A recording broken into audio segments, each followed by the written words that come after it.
We are entering the 7 Doors of Doom. The 7 Doors of Doom was a nuclear weapons storage facility located halfway to Russia and in the middle of the Bering Sea on a remote Aleutian island called Adak. Don't let this largely unknown island of Adak fool you.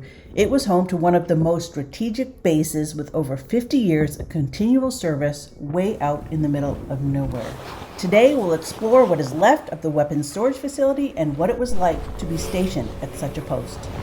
If you're new to my channel, my name's Karen, and I have been retracing my grandfather's wartime footsteps through some of the most remote areas of Alaska, the Aleutian Islands, all in an effort to honor his service and the service of those he served with.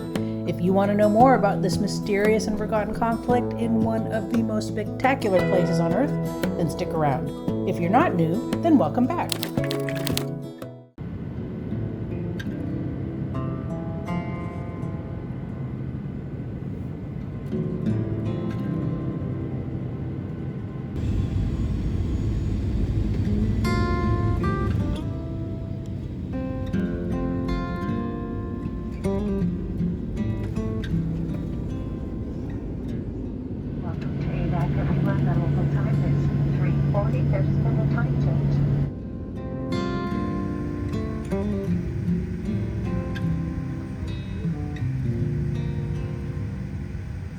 A 3-hour flight southwest from Anchorage and you'll land on one of the most remote bases in the United States, the former Naval Air Station Adak. Originally an Army airfield, Davis Army Airfield, named after Colonel Everett Davis, who essentially formed the 11th Air Force in the early days of the war, and the 11th Air Force is still operating out of Alaska today. Colonel Davis sadly died in a plane crash that same year while en route from Adak to Elmendorf. My grandfather was stationed on Adak less than a month after the airfield opened in September of 1942, flying fighter escort missions over the then Japanese-occupied American island of Kiska.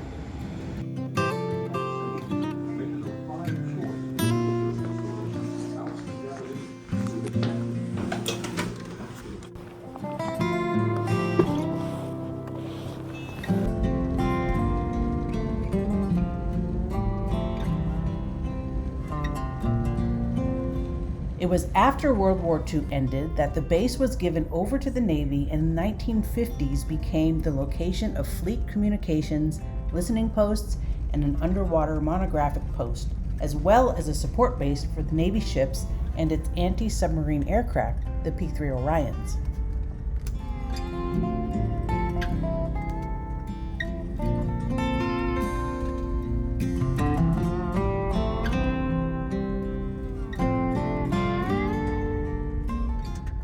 As the Cold War ramped up, so did the need for strategic weapon placement, specifically nuclear weapons. And Adak was perfectly positioned to fill that role.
What a spectacular day on Adak after several days of windy weather.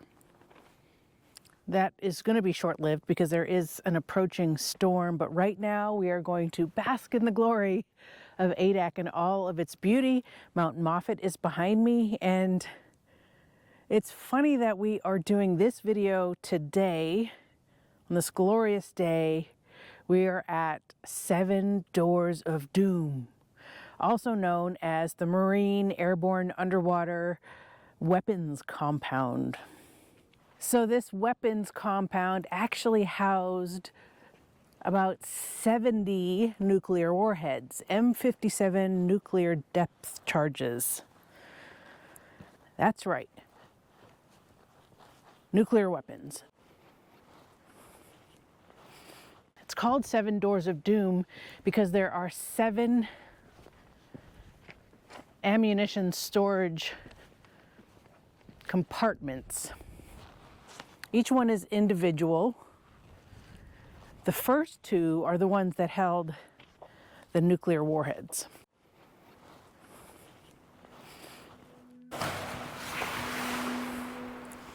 M57 nuclear depth charge was a variant of the W57 thermonuclear warhead, adapted for use as a depth charge to target and destroy the enemy submarines. The 70 refers to the number produced or deployed. They were used by the Navy and designed to detonate underwater using the immense energy of a nuclear explosion to damage or destroy the submarines. They were eventually phased out as anti-submarine warfare technology evolved and changed.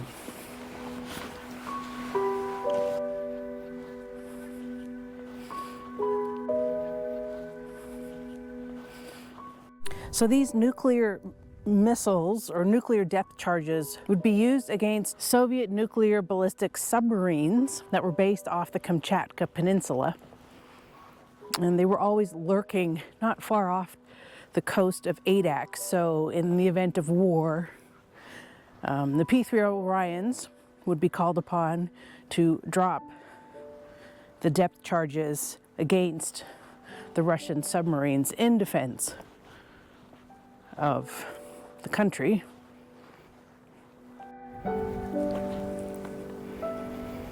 This particular compound was heavily protected, even from other people on base, and it was done so by a group of about 160-ish Marines, Marine Guard. This was just a regular ammunition storage.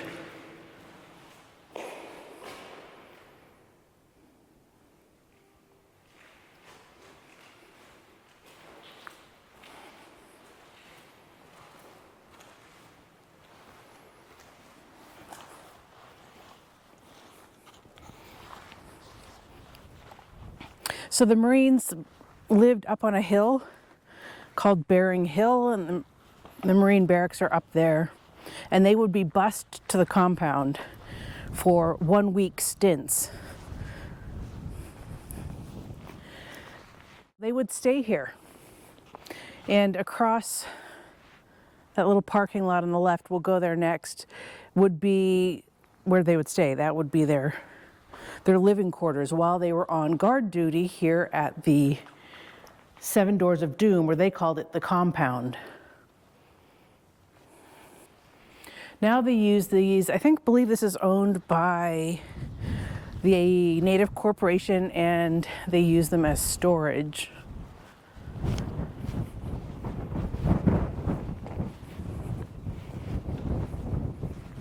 There's lots of people who have fond memories, I don't know if fond is the right word, but memories of getting themselves into trouble by overstepping the boundaries, the exterior boundaries of the area, and having the Marines come down on them quite hard. It was heavily protected, and some of them, maybe even a lot of them, if you were stationed on Adak and you were a Marine defending the underwater weapons compound, then leave a comment down below of what life was like doing this. So many of them didn't even know this was a nuclear weapons compound. Although they must have thought, why is this so heavily defended? So there's the guard tower. You can see it has a double-walled, I'm not sure if you can see that, but there's a double-walled fence.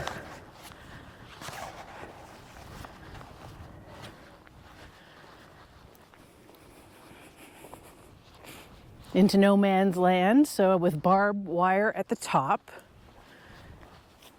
Also on the compound was an ammunitions machine shop or maintenance shop. decon. Hadn't noticed that before. Yep.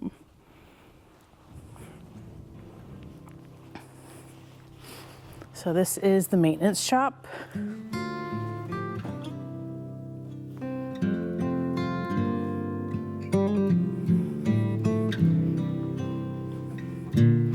can still see some of the lifts and the oil,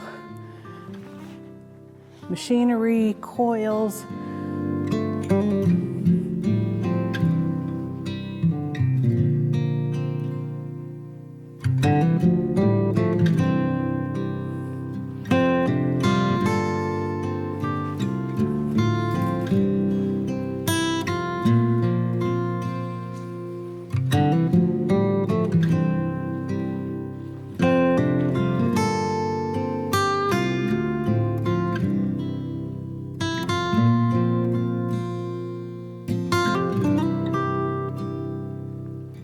And then there's just several buildings that goes right back through.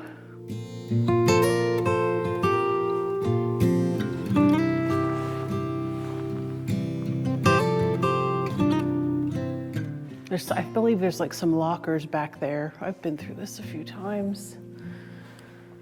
I didn't bring my flashlight though.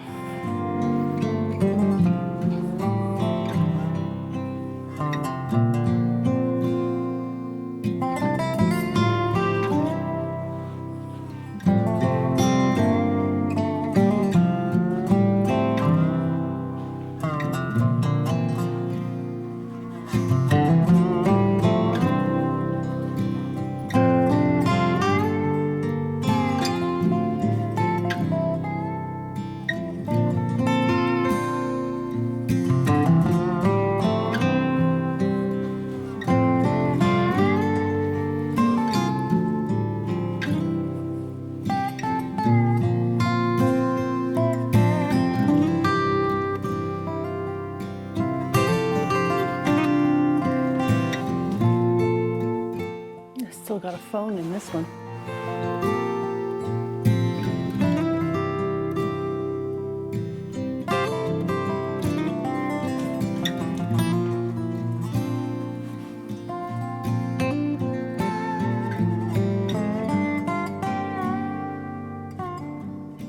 NSGA corrosives.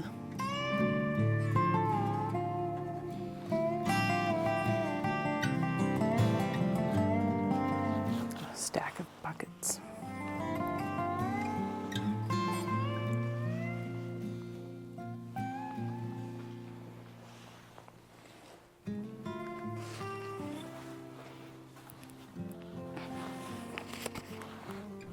So the areas around the compound, or the marine underwater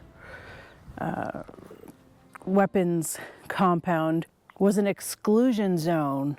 So it was authorized that they could use deadly force if somebody got too close. And then there's some other areas around here that are included in that. And I have heard recollections of people who were stationed here where there was excessive force and reprimand for breaking that boundary.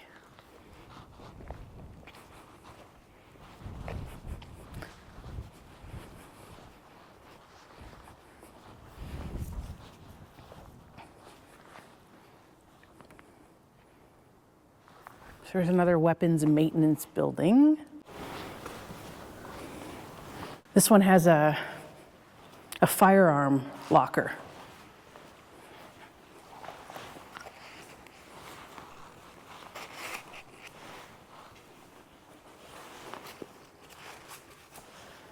Yep, so that's all firearm lockers. Looks like there was enough for about 300, let's see. Oh, looks like there might have been one in the middle that's taken down.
I wanted to show you how thick the walls are around the maintenance shop.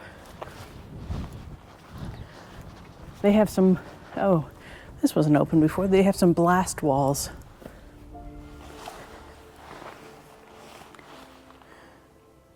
Oh, car seats.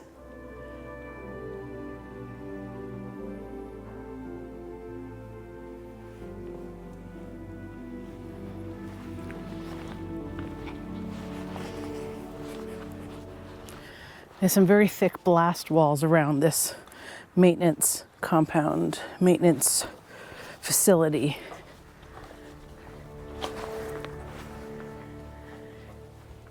These huge corrugated pipes. I can go through here part of the way. Anyways, last time I was here, it's kind of blocked off through the center, so.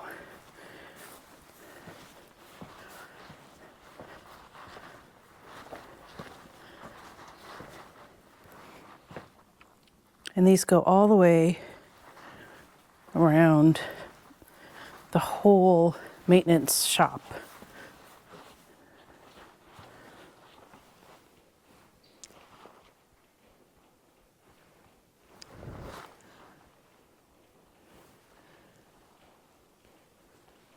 It's like oxygen tanks.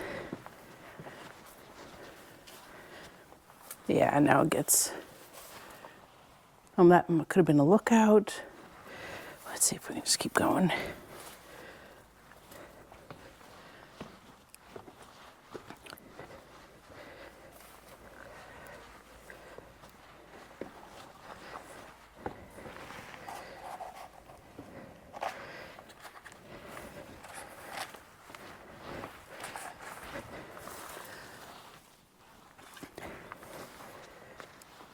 Yeah, that. So anyways, you get the idea. So now it looks like we switched to wood. Looks like some of it has come down. There's a platform there. Lookout, little lookout.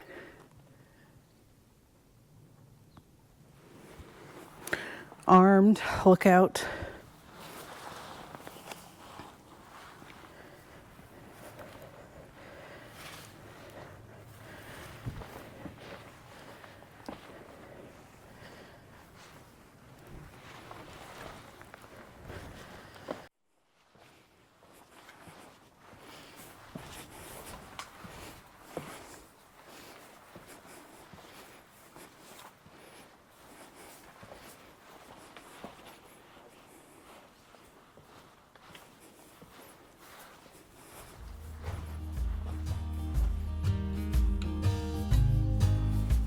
So can you imagine being stationed here? We're about 1,200 miles from Anchorage. 3-hour flight on a 737. We're only about 450 miles from the Kamchatka Peninsula, so we're closer to Russia than we are US mainland. Most days are not like this. Most days are blowing, cold, low ceilings. And here the guards are, the Marines, guarding this nuclear weapons compound in the middle of nowhere.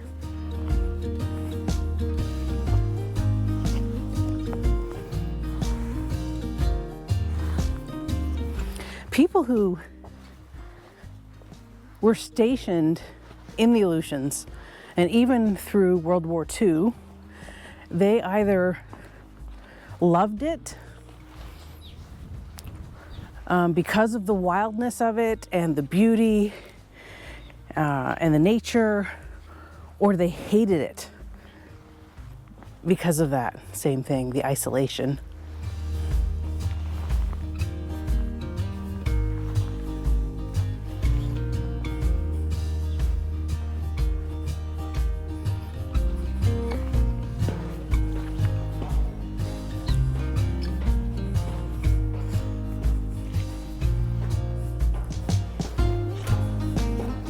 Access denied.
Now we'll move to the mini Marine barracks. Now, if you know in the comments how many of you were stationed here at one time, I would like to know that. I know you were here for week-long rotations. And I'm also curious, what did they tell you that you were guarding? Did you have an inclination that it was nuclear weapons, or did you just think it was ammunition and different ordnance? So leave a comment down below if you were here and you know. And the other thing I feel like that might be interesting is, did you have a name for the place? This entire weapons compound was called the compound, but did you have a name for your mini Marine barracks?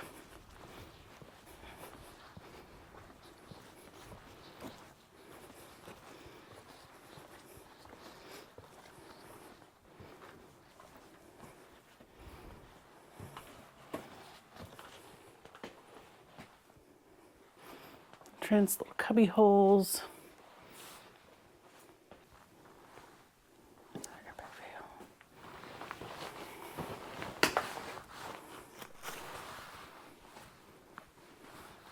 So I know that this was the kitchen, because I have been in here before. There's a milk machine still.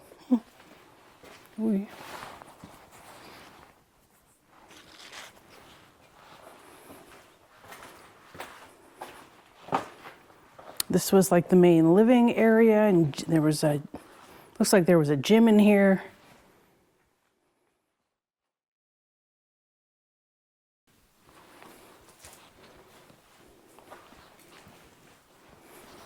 Oh, I know these are asbestos tiles, because they just had them in the machine shop.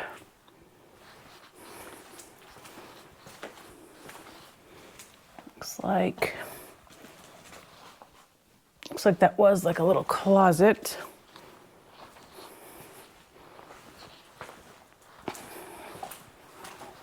Sleeping quarters were over here. Oh yeah, that just rotted through. That's recent too. This would have been the sleeping quarters. See if I can come back with a flashlight. I'm gonna do that.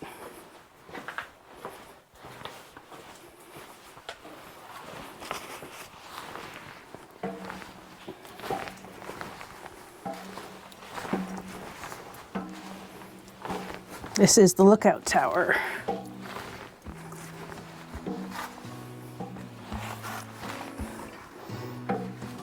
Gonna stay in this moment.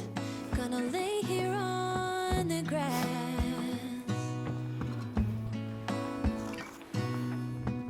Gonna stay in this moment.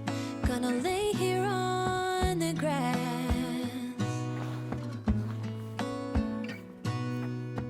I don't need to feel lonely. I am finally home at last.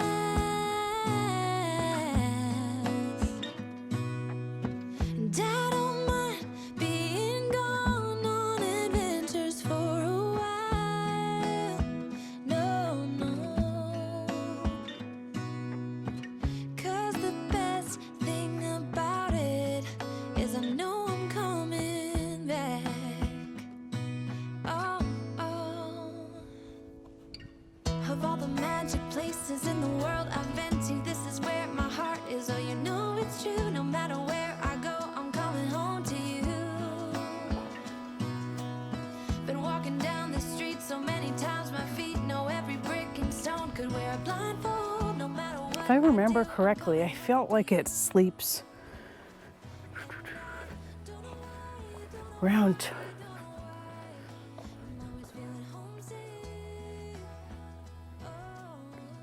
like 16, something like that. Maybe I'm wrong. Anyways, if you were stationed here, just comment below.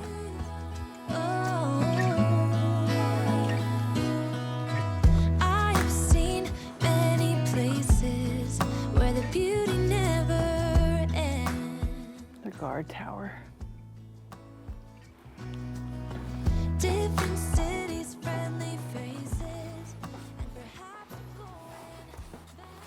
Big lookout with windows, bulletproof glass.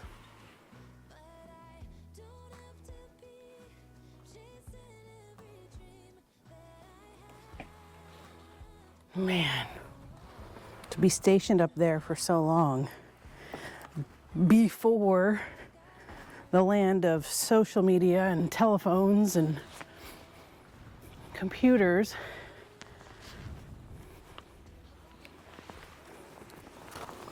And I wonder if it was just one, it's probably 2 guards. And if they had to rotate around the roof line. Wonder how that worked. If you were one of those people, let me know. What did your average day look like up here on guard duty on the roof? How many were you? How long was your shift? I've actually not seen Mount Moffat without snow.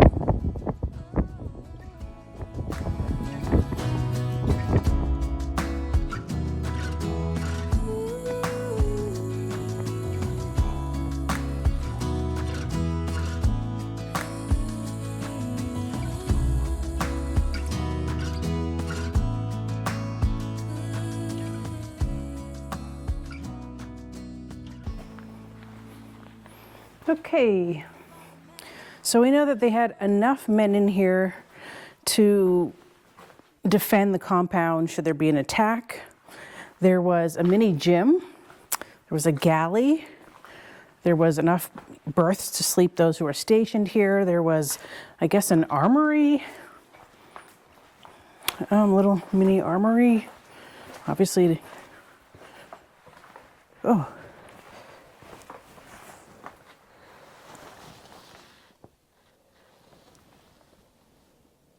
Holy crap. Not sure what that is.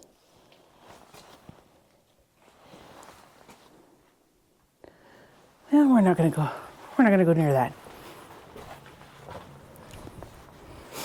We ain't going near that. I am not an ordnance person. I'm an airplane person. I'm an airplane person, not an ordnance person, so that thing looked a little peculiar.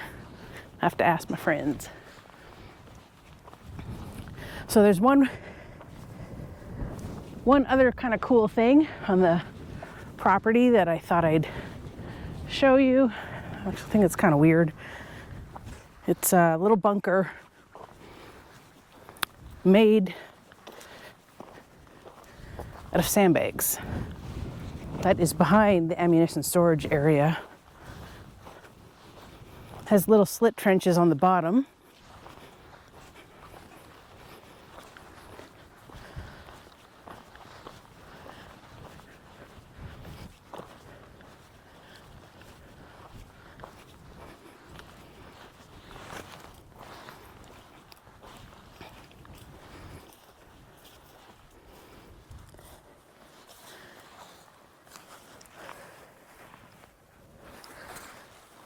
I'm not gonna go in. I guess I can go in. It's in good shape.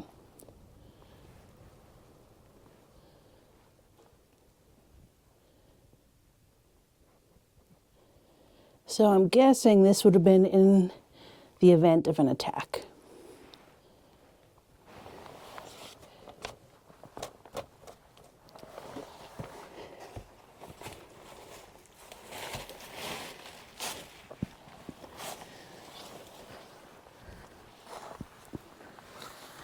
Oh, see, it's got one steel beam in it.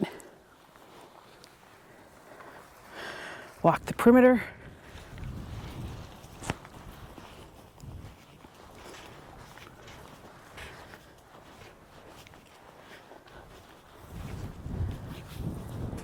I know the Marines had regular drills. The react drills were called regularly, and they never really knew if they were real or a drill. And they had to drop any off-duty Marine had to drop what they were doing and gear up and report to their designated location.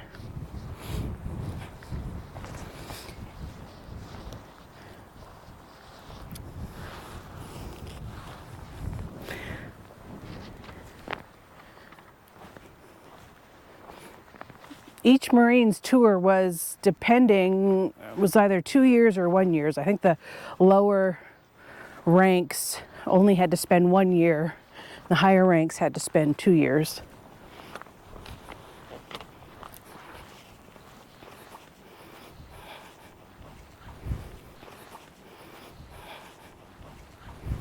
Ah, but man, I don't know if it's hard to get prettier than the Aleutians when the sun is out.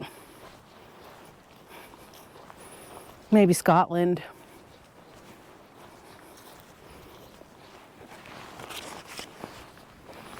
But it is just stunning when the sun is out. Stunning. And I'm actually kind of warm. Too many layers on today. I haven't really been cold once since I've been here.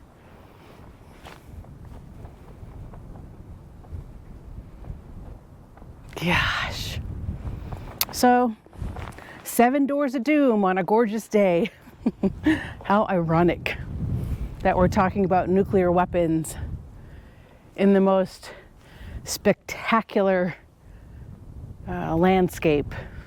And that is the Aleutians. That's what my channel is kind of about. Unknown history in some of the most spectacular landscapes on this planet. Did you know this part of American history? Did you know there was a base, a very strategic and important base here on Adak during the Cold War with nuclear weapons?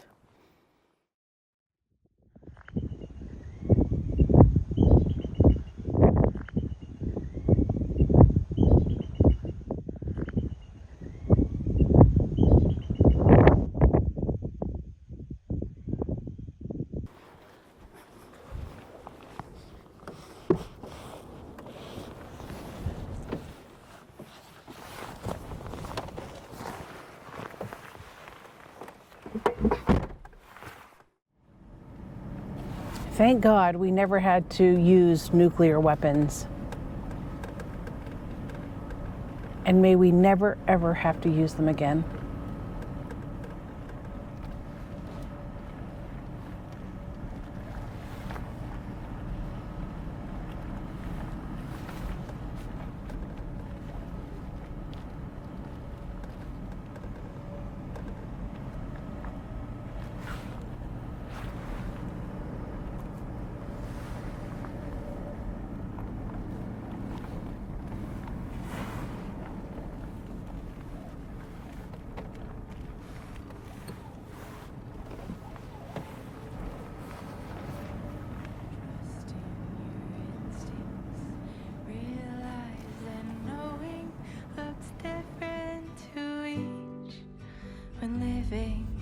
Authentic, do more exploring.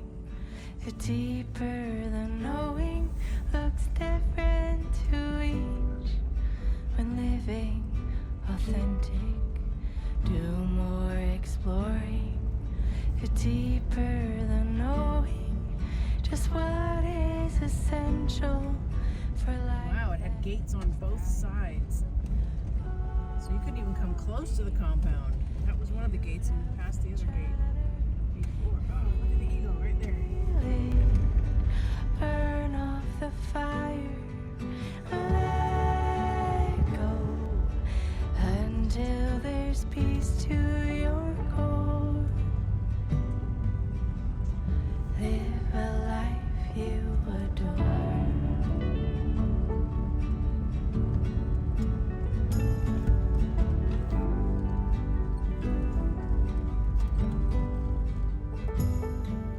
Silence the noise away from the program, removing performance, true self, all that's standing. Live free from worry. Live by just being.